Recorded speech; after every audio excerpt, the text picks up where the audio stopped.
We're learning much more about the U.S. population and potentially the future of our political landscape.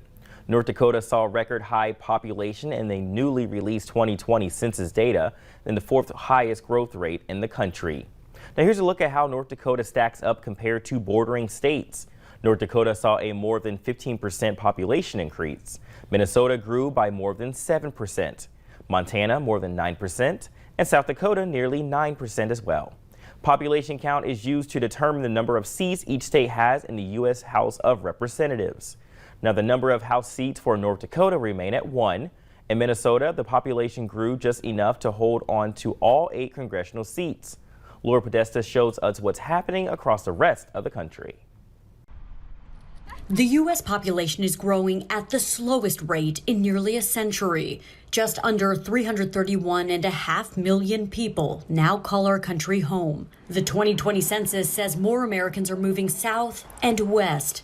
Illinois, Ohio, Pennsylvania, Michigan, and West Virginia are all losing one of their seats in the House of Representatives.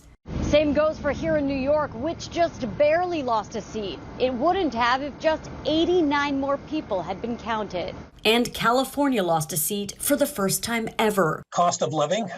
People aren't moving to California quite the way they used to because it's really expensive in much of California. On the flip side, North Carolina, Florida, Oregon, Montana, and Colorado are each picking up 1 seat. Texas is picking up 2. 4 of those 6 states voted Republican in the 2020 presidential election. Yeah, it's a nice confirmation of what we've been watching, the kind of movement away from California into Texas, largely on the basis of housing costs.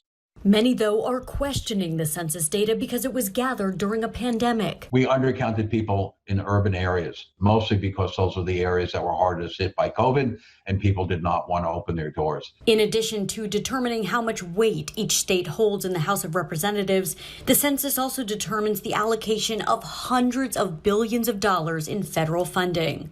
Laura Podesta, CBS News.